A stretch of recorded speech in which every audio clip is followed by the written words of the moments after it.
Hello my dear friends, मेरे प्यारे बच्चों। I am Pankaj Bakshi from saint Andrews school Vijaynagar Indore. If you like this video please subscribe it. और पहले से सब्सक्राइब कर रखा है तो फिर सब्सक्राइब ना करें, नहीं तो अनसब्सक्राइब हो जाएगा। Like it, share it also. अगर किसी और आपका फ्रेंड है 12th में तो आप उसको शेयर कर सकते हैं, अपनी क्लास में शेयर कर सकते हैं। कमेंट करें, अगर आपको कोई प्रॉब्लम आई है या आपको कोई डाउट है तो यू प्लीज़ आस्क, मैं पक्का आपको जवाब दूंगा। तो ये ख़ास तौर से वीडियो मेरे प्यारे स्टूडेंट बौद्धिक के लिए मैं बना रहा हूँ, क्योंकि अभी उसकी एग्ज़ाम आने वाली है और उसको ज़रूरत है। बौद्धिक के साथ ही और भी मेरे प्यारे बच्चे हैं, अनीशा है, मनवीर, आर्यन, अनीशा, बहुत सारे बच्चे हैं, अथीरा। ऐसे प्यारे बच्चों के लिए मैं ये वीडियो बना रहा हूँ। सो in last video we have already discussed about the conditions of constructive and destructive interference, कि constructive और destructive interference कब होता है। अब हमें ये पता लगाना है कि when interference fringes यानी interference bands are formed, उनकी बैंड की विड्थ क्या होगी, कितने मोटे होंगे, कितने पतले होंगे, और कहाँ होंगे सेंटर से कितनी दूर, their position also. It means we have to find fringe width and also the position of bright and dark fringe, and that is known as theory of interference fringes. So today I am going to discuss W9, ninth video है wave optics का ये। तो देखिए लिखा भी है मैंने, theory of interference fringes, और इसको ये भी लिखा जाता है कई बार expression for fringe width, expression for fringe width, beta कहते हैं इसको। क्या कहते हैं? बीटा। बड़ा इजी तरीका है, वही जो हम हमेशा करते हैं कि I am going to take a very strong coherent source of light S, and here we have two slits, very fine slits of 0.5 millimeter, S1 and S2. यहाँ से आपको पता ही है crust, then trough, then again crust, then again trough. Okay, and from S1 and S2 superposition is there, so we will get, suppose this is my UV is my screen. So over the screen, alternatively we are getting bright and dark bands, and that pattern is known as interference fringes. तो ये centre पे बनेगा, this is central maxima bright, and suppose here there is a dark band P point पे। तो यहाँ दो रे आएंगी, एक तो ये रे आएगी यहाँ से, और एक रे कहाँ से आएगी, यहाँ से है। थोड़ा सीधा नहीं बना, टेढ़ा हो गया, इसको सीधा कर देते हैं। एंड अगर आप ध्यान से देखें तो there is a path difference. It means S1P is closer and S2P is farther. इसको ज़्यादा चलना पड़ा, इसको कम, तो ये पाथ डिफरेंस हुआ। तो first what we are going to do, we drop a perpendicular here. इसका डिस्टेंस कहाँ है, x से suppose, and this distance is, क्या इसको y मान लूँ, y मान लेता हूँ, क्योंकि फ्रिंज का सेपरेशन y मानते हैं हम लोग। So this is 90 degree, this is suppose M, and from here also I drop a perpendicular N, and you know very well the distance between the two slits separation is small d, and this separation is capital D. Okay, so ये वाला distance देखो क्या हो जाएगा, d/2, और ये distance भी हो जाएगा d/2। इट मीन्स पीएम क्या हो जाएगा, पीएम इज वाई था ये, और d-2 माइनस हो गया इसमें से, तो PM is y minus d/2, and PN y plus d/2। Okay, and we have to find the position of y। तो ठीक है, चालू करते हैं काम हमारा। देखिए consider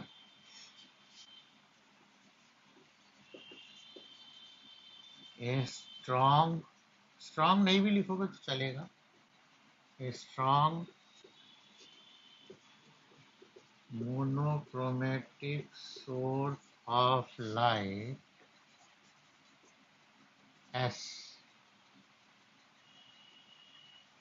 S1 and S2 are two very fine slits. ये स्लिट्स बहुत फाइन होना चाहिए, ऐसा नहीं बहुत मोटे मोटे छेद कर दिए. Separation between S1 and S2 is small d. S1 S2 के बीच का डिस्टेंस स्मॉल है और ये बहुत क्लोज होती है. S1 S2 must be close to each other. S1 and S2 should be close to each other. क्यों? अभी बताऊंगा, आप खुद ही कहोगे यहाँ सर आपने सही कहा था. Now a screen is placed. A screen UV is placed. आप कुछ भी ले सकते हो नाम, MNPQ जो आपकी इच्छा हो. Is placed at a distance capital D from the slits. ठीक है, अब आपको समझ में आ रहा होगा. So from S1 S2 now to new wavefront they comes out, and when they comes out, then due to superposition what happens, interference pattern appears. और interference pattern की वजह से क्या मिलेगा, alternate bright and dark band. यहाँ लिख रहा हूं मैं, due to superposition principle and interference pattern appears on the screen. ठीक है, let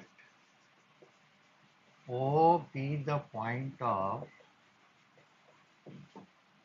central bright band यानी central maxima कह दिया मैंने, चलेगा. and P be a point of dark fringe, क्योंकि bright के बाद क्या आएगा, after bright there is a dark fringe P. but here there is a path difference. तो ये पाथ डिफरेंस की हेल्प से मैं सब निकालने वाला हूँ. ओके, तो हियर पाथ डिफरेंस नीचे लिखता हूँ, path difference equal to difference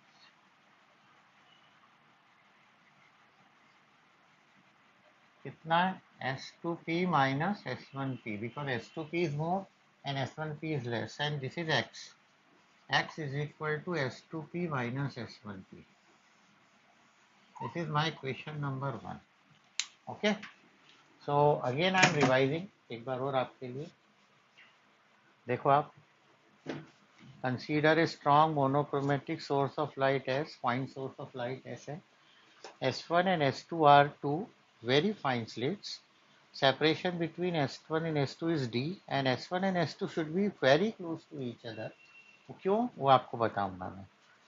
A screen UV is also placed here at a distance capital D, and from S1 S2 two wavefronts they comes out, and after superposition principle an interference pattern appears on the screen.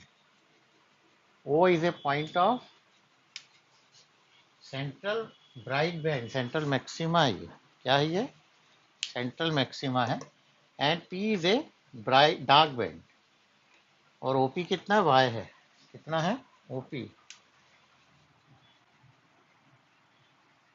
OP equal to y, ये भी रख देता हूँ, काम आएगा बाद में. Now S1P is less and S2P is more. It means there is a path difference. So path difference equal to S2P minus S1P, and path difference is X. S2P minus S1P. So I need S2P and S1P. तो अब ये right angle triangle मेरे काम आएंगे. तो ये आप पहले अगर चाहें तो फोटो खींच सकते हैं, मैं इसको मिटा रहा हूँ. ठीक है. हाँ. So in order to find S1P and S2P, I am going to take two right triangles. जो इनका देखो, पहले S1P वाला ले लो. कौन सा है? S1PM. So in right triangle, दोनों का नाम एक साथ लिख देता हूँ, S1PM, एंड दूसरा क्या होगा? S2PM. और आपको याद है राइट एंगल ट्राइंगल देखते ही सबसे ज्यादा कौन याद आता है? अरे हमारा प्यारा पाइथागोरस, है ना. So from Pythagoras theorem, hypotenuse का square equal to base square plus perpendicular. अगर आपको हाइपोटेन्यूस अभी भी नहीं समझ में आता तो मैं बता देता हूँ आपको. 90 के अपोजिट वाला हाइपोटेन्यूस होता है और एंगल के अपोजिट वाला परपेंडिकुलर. तो ये हाइपोटेन्यूस हुआ. S1P square equal to S1M square plus PM square. So S1P square equal to S1M, देखो ये कितना है, D, एंड PM ये था y minus D by two, y minus D by two का स्क्वायर. दिस इज होगा equation number 2. And similarly अगर आप S2P निकालेंगे तो S2P square equal to D square plus, and now this is y plus D by two का whole square. This is equation number 3. आपको चाहिए क्या? अरे आपको चाहिए है S2P माइनस S1P, तो इन दोनों को माइनस कर देंगे, यानी 3 माइनस 2. 3 माइनस 2 यहाँ लिख देना. On subtracting equation from equation number 3. So S2P square minus S1P square equal to ये पूरा है T स्क्वायर प्लस, इसको ओपन भी कर दूं, चलो अच्छा बाद में करते हैं, y plus D by two का square minus D square minus Y into D by two का स्क्वायर. चले गए दोनों भगवान को प्यारे हो गए. देखो हो गए ना. Now we have to open this, and here also we have a formula a square minus b square, that is a plus b into a minus b. इसको ओपन कर रहा हूँ बच्चों, है a square plus b square plus 2ab, है ना, minus, इसको open कर रहा हूँ डायरेक्ट, बाहर माइनस है इसलिए सबके साइन चेंज हो जाएंगे. ए स्क्वायर प्लस होता है बी स्क्वायर, तो minus B plus 2 into y into D by two. Correct बच्चों? अब क्या क्या कट रहा है? चल चल चल चल चल चल चल चल. And here S2P minus S1P आपको पता है ये क्या हो गया, x, and this is YD and YD means 2YD, और ये नीचे आ गया S2P प्लस S1P. समझ में आ रहा है? S2P plus S1P is here. S2P minus S1P from equation number 1 is x. Here YD, so 2YD. Okay. Now ये मिटा दिया, थोड़ी जगह बना लूंगा तो अच्छा लगेगा काम करने में, है ना. इसको भी हटा देता हूँ. Correct. Now this P is actually not very far away from O, क्योंकि जहां ब्राइट बनेगा उसके ठीक पास में डार्क बनेगा, यानी पी जो है वो ओ के बहुत नजदीक है, बहुत पास। तो ये जब बहुत पास है तो ये डिस्टेंस और ये डिस्टेंस डी के इक्वल हो जाता है, और ये एज्यूम कर रहे हैं हम, एक्चुअली होता नहीं है। And you know very well, physics is a science of approximation, we assume something and after that we are getting if correct result, तो एजम्पशन सही है, नहीं तो गलत है। तो देखते हैं, as P lies very close to O, ये पी ओ के बहुत पास है, तो देखो S1 ये हो जाएगा, ये मतलब एक तरह से इक्वल ही हो जाएगा। Therefore S1P is equal to S2P यानी सिमिलर टू या इक्विवेलेंट टू एक कैपिटल डी, यहाँ डी रख दूंगा मैं। तो x is equal to 2yD upon d plus T, so x is equal to 2yD upon 2d, 2 2 2, so x is equal to yD upon d। ये equation number 4 आई मेरी। अब ये इक्वेशन 4 हमको बताएगी कि which is the position of bright fringe, which is the position of dark fringe, because we know the path difference, it is different for constructive and different for destructive, याद है ना आपको। तो चलते हैं आगे, पहले किसके लिए निकाले, इसको मिटा दूं अगर आप बोलें तो, इसकी इतनी जरूरत अब पड़ेगी नहीं, थोड़ा सा स्पेस हो जाएगा। And if you need, already I told you कि whenever you watch a video always take a copy and pen। तो मैं यहाँ से शुरू करता हूँ, फिर वहाँ जाऊँगा। नंबर 1,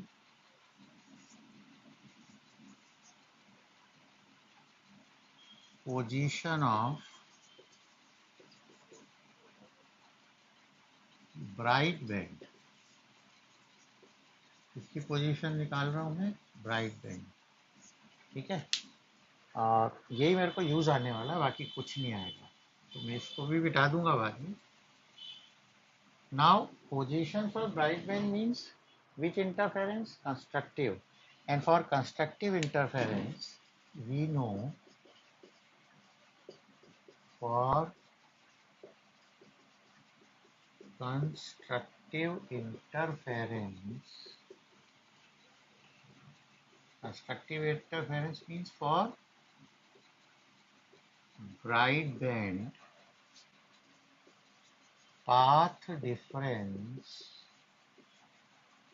कितना था पाथ डिफरेंस, बोलो बोलो, याद आया, हाँ सही बोला आपने, एन लेमडा, क्या बात है यार, कितना है एन लेमडा, तो एक्स की जगह एन लेमडा आ जाएगा। Therefore n lambda equal to y n d by d। अब आप कहोगे ओ भाई मेरे ये n क्यों लिख दिया, अरे भाई ब्राइट बैंड में एक ही ब्राइट बैंड होगा क्या, बहुत सारे होंगे ना, 1 2 3 4 5 n तक, तो हमको y को yn लिखना पड़ेगा। y is actually position of bands, bright और डार्क कोई भी। अब ये मत बोलना आपने तो y डार्क का लिया था, but for bright band also there is a position, तो उसको भी y माना जाएगा। Okay, now from here I am going to find out the value of y। तो y की वैल्यू क्या हो जाएगी बच्चों, y n equal to n lambda d by d। अरे वो मिटाया था ना अभी अभी, इसको थोड़ा सा गड़बड़ लगा है, फिर से लिख देता हूँ, y n equal to n lambda d by d। ये मेरी इक्वेशन हो गई है 5, हो गई शायद 5th। Okay, now this equation gives you the position of every bright band. जैसे आपको जीरो वाले की निकालनी है, जीरो यानी सेंट्रल, फिर फर्स्ट की निकालनी है तो n1, ऐसे हम वैल्यूज पुट करेंगे और फाइनली आंसर यही आएगा। तो देखिए, फॉर n इक्वल टू 0, तो ये y0 इक्वल टू ये 0 हो गया, ये क्या है, this is the position of, this is the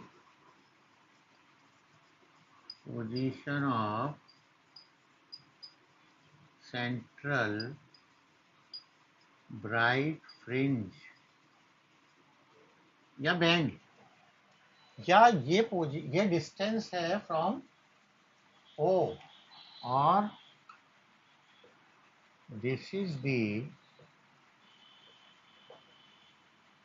distance of central bright fringe from point O.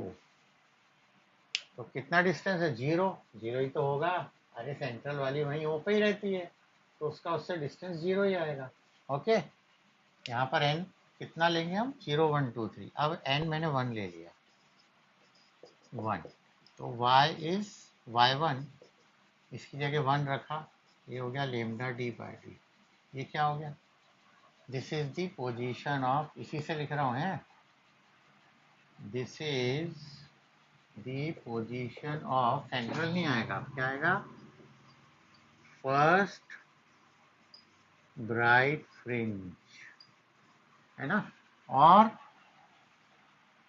this is the distance of, this is the distance of first bright fringe from point O। फिर आप 2 ले लेंगे ऐसे, फिर आप 3 ले लेंगे, तो इतना नहीं करता मैं, तो अब मैं लिख देता हूँ n इक्वल टू n। तो yn इक्वल टू यही फार्मूला आ जाएगा, n lambda D by T. This is the position of कौन सा? nth bright fringe. This is the position of nth bright fringe, है ना? और this is the distance of nth bright fringe from point O। तो ये हमारा general formula आ गया। n क्या आएगा? 0 1 2 3 से कहाँ तक? n तक। और ये फार्मूला आपको हमेशा याद रखना। Equation number 6, it means the position of bright fringe is given by yn equal to n lambda d by d, right? Now we have to find the position for dark fringe, तो मैं यहीं चलूंगा। Number 2, position of कौन सी प्यारे बच्चों? Dark band, and this is now destructive interference. Sorry, वो क्या, मैं उससे मिटाता हूँ अगर डस्टर से, तो वो थोड़ा सा डार्क होगा, बहुत डिस्ट्रक्टिव। फॉर डिस्ट्रक्टिव इंटरफेरेंस कौन सा बैंड लेंगे आप? Dark. So we know that path difference is not n lambda. Path difference n lambda नहीं था। पार्ट डिफरेंस कितना था आपको याद होगा? पार्ट डिफरेंस था, मुझे याद आ गया, 2n minus 1 lambda by 2। Actually now फिर से बता दूं आपको, आप परेशान ना हो। Now we are finding position of dark band, dark fringe, and we know for destructive interference part difference is 2n minus 1 lambda by। so now putting this value, part difference यानी x होता है, ये भी बता दूं आपको, है ना? तो x की वैल्यू अब यहाँ पर रखेंगे। We are going to write here 2n minus 1 lambda by 2, और इसको y dash n कर देंगे।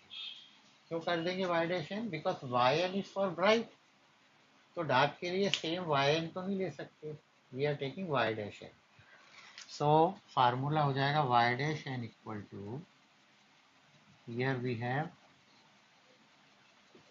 2n minus 1 lambda d by, sorry ये यहाँ गया ना, 2n minus 1 lambda d by 2d, ये d नीचे आ गया और ये ऊपर चला गया, and this is suppose my equation number 7। आप हो गया बहुत इक्वेशन देता है तो आप कम दे देना, कोई प्रॉब्लम नहीं। Now we have to find the position of first dark fringe. Central आएगी, सेंट्रल के बाद डार्क आएगी, तो पहली डार्क आएगी फर्स्ट डार्क, यानी n जीरो नहीं होगा। For dark band we are not using 0. So we are putting n equal to 1. For n equal to 1, y dash 1 equal to, ये 1 रखा, 2 1 जा 2, तो 1 हुआ, that is lambda d by 2d. This is the position of, कौन सी fringe बच्चों? This is the position of first dark fringe, or this is the distance of first dark fringe from point O. ये बिल्कुल same आया, ये देखो, फिर से देखो, है y dash n equal to 2n minus 1 lambda d by 2d, and now we are putting n equal to 1. When we are putting n equal to 1, तो ये 1 आ जाएगा y1 dash. This is 2 1 जा 2, 2 में से 1 गया 1 lambda d by 2d. This is the position of first dark fringe, or this is the distance of first dark fringe from point O. Now n equal to 2 रख देते हैं, चलो n equal to 2. So y2 dash, and this is 2 into 2 यानी 2 2 जा 4, तो 3 बचेगा, 3 lambda d by d. This is the position of second bright fringe. हाँ, इसको सेकंड ब्राइट को काट के क्या कर देंगे हम? This is the position of second dark fringe, and this is the distance of second dark fringe from point O, और फिर हम n इक्वल टू n रख देंगे. When we are putting n equal to n, then we are getting the same result जो यहाँ पर है, y dash equal to 2n minus 1 lambda d by 2d. Okay, this is the position of nth dark fringe. कौन सी position है बच्चों? nth dark fringe. और n की value we are taking from 1 2 3 to n. So this is suppose equation number 8. Okay, एक चीज और देखिए आपने, ये ऑड इंटीग्रल मल्टीपल आ रहा है, ऑड आएगा, 3 आया था ना, नेक्स्ट टाइम 5, फिर 7, फिर 9, ऐसे आएगा. और उसमें क्या आ रहा था? उसमें ऐसा नहीं आ रहा था, उसमें लेमडा डी बाई डी आया था फर्स्ट, वो इंटीग्रल मल्टीपल आता है. So these two positions, these two formulas gives you the position of any fringe. If you want to find position of bright band, तो आपका फार्मूला क्या था bright के लिए? yn equal to n lambda d by d, and for dark fringe y dash equal to 2n minus 1 lambda d by d. अगर आपको second की निकालना है, for third, for fourth, you can put the value of n here. तो मेरे ख्याल से इतना आपको क्लियर हो चुका है अच्छी तरह. मैं इसको बेटा ऐसा देखो काला होने लगा, इसलिए मैं रस्टर यूज नहीं कर रहा हूँ. नाउ एक चीज आपको मैंने नहीं बताई कि फ्रिंज विड्थ कितनी होगी. फ्रिंज विड्थ मीन्स कितनी मोटी फ्रिंज बनने वाली है. और उसके लिए हमें क्या करना पड़ेगा कि आपने पैटर्न देखा है, इंटरफेरेंस पैटर्न. ऐसा इंटरफेरेंस पैटर्न होता है, ये देखो, ब्राइट फिर डार्क, ब्राइट फिर डार्क, ब्राइट फिर dark. It means a bright is between two dark and a dark is between two bright, है ना. तो अब हम निकालते हैं fringe width. Fringe width, fringe width of, suppose पहले मैंने डार्क की निकाली या ब्राइट की, चलो, तो bright fringe width. Okay, so my dear students, मुझे बताइए कि ब्राइट बैंड कहाँ लाई होता है? It is between two dark. दो डार्क के बीच में ब्राइट होगा. It means if we minus two consecutive dark bands, then it will give you the position of bright. कैसे? ये देखो, मान लो ये सेंट्रल वाला है. Okay, this is y1 dash, ये होगा y1, ये y2 डैश. तो y2 डैश कहाँ से कहाँ तक है? यहाँ तक है. और ये y1 y1 डैश। सो y2 डैश और y1 डैश को माइनस करें तो ये आ जाएगा fringe width. It means we have to subtract two consecutive dark, you will get the value of bright fringe width. So a bright fringe lies between two consecutive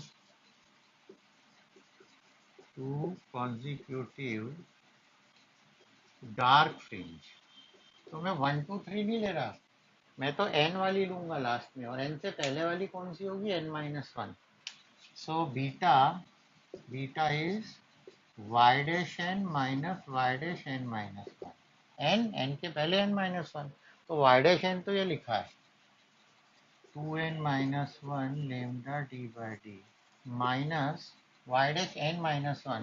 It means in place of n we have to write n-1. 2, देखो n की जगह मैंने n-1 लिखा, -1 पहले ही है, lambda d by d। Okay, अब तो कुछ बचा ही नहीं है। अब इसको ओपन करते हैं तो ये हो जाएगा 2n-1 lambda d minus 2n minus 2 minus 1 lambda d, LCM d ले लिया। Okay, so it is 2n minus 1 lambda d minus, देखो 2n का 2n और this is minus 3 into lambda d upon d। Now lambda d is common, ये common ले लिया तो क्या बचा 2n minus 1 minus 2n plus 3 into lambda D by D. अभी देखते हैं सही आता है कि गलत, गलत होगा तो ठीक करेंगे। तो 2n से 2n गया, 3 में से 1 गया 2, और यहाँ हो रही है मेरे से एक गड़बड़। क्या गड़बड़ हो रही चेक करते हैं। y dash n is 2n minus 1 lambda D by D, ठीक है, माइनस इसके पहले का n-1 था 2 इंटू n-1 तो 2n minus 2 n-1, so 2n minus 1 into lambda d minus this is 2n और -3 हो रहा है, और ये +3 में से ये चला गया तो मेरा आ रहा है 2 lambda d by d। और आपको ये बता दूं कि ये रॉन्ग आ रहा है। क्या आ रहा है ये रॉन्ग आ रहा है। अब ये रॉन्ग क्यों आ रहा है अपना, इसको हमें देखना पड़ेगा कि आखिर प्रॉब्लम आई क्या, क्योंकि यहाँ पर लेमडा डी बाई डी आना चाहिए था। तो मैं मिटाकर फिर चेक करता हूँ। This is 2n minus 1 lambda D by T. तो कोई बच्चा बता सकता है क्या गलती हुई? नहीं, बताता हूँ। अरे ये फार्मूला गलत लिखा ना, यहाँ पर 2d था, याद आया? तो ये भी 2 हुआ, ये भी 2, LCM is 2d, this is 2d, this is 2d, 2 से 2 चला गया। It means beta equal to lambda D by D. अब आप सोचोगे कि यार सर को कैसे पता लगा आंसर गलत है, तो मैं आपको बहुत अच्छा तरीका बताता हूँ। इस पूरे फार्मूले में से बस ये याद रखना, एन हटा दो, यही हमारी फ्रिंज विड्थ होगी। और अगर ये नहीं आ रही तो देयर इज सम मिस्टेक, तो हमने मिस्टेक निकाली। ऐसे मिस्टेक आपको निकालना चाहिए। This is fringe width of bright fringe. अब अगर आपको निकालनी है fringe width of dark fringe width, so dark fringe width यानी beta dash. Okay, and dark is lies between two bright, it means beta dash equal to yn minus yn minus 1। देखो यहाँ dash लिया था, ये dark का था और ये ब्राइट का है। So beta dash equal to yn वो लिखा है n lambda D by D minus yn minus 1, यानी n की जगह n-1 lambda D by D. So LCM is D, तो लेमडा डी भी कॉमन निकाल लूँ, बोलो तो निकाल लेता हूँ। n minus n plus 1 NNN क्या आया? अरे अरे सेम आया,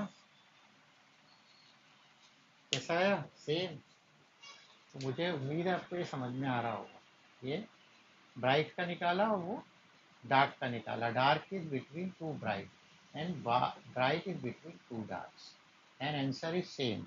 it means fringe width is same, चाहे ब्राइट हो चाहे डार्क और चाहे सेंट्रल, सबकी फ्रिंज विड्थ सेम आएगी। कैसी आएगी बच्चों? सेम आएगी।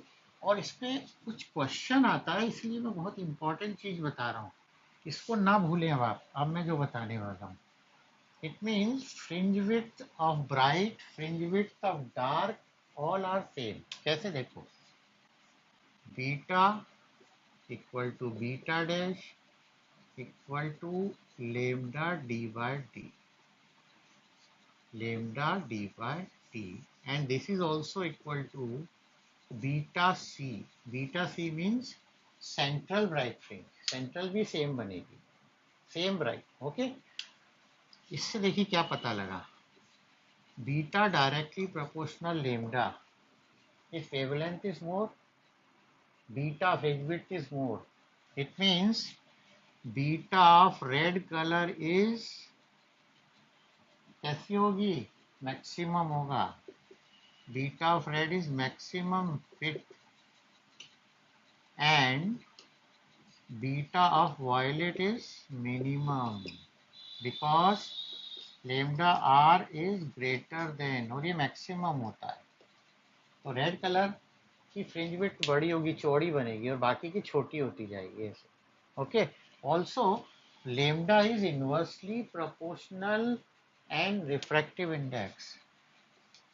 Also lambda is inversely proportional and therefore beta inversely proportional and if n increases beta decreases। तो यहाँ पर एक क्वेश्चन आ जाता है कि इफ यंग्स सेटअप, जो यंग्स ने डबल स्लिट एक्सपेरिमेंट किया था, वो पूरा सेटअप पानी में डाल दे तो क्या होगा, या ऑयल में डाल दे तो क्या होगा? पकोड़े तलते हैं ऐसे।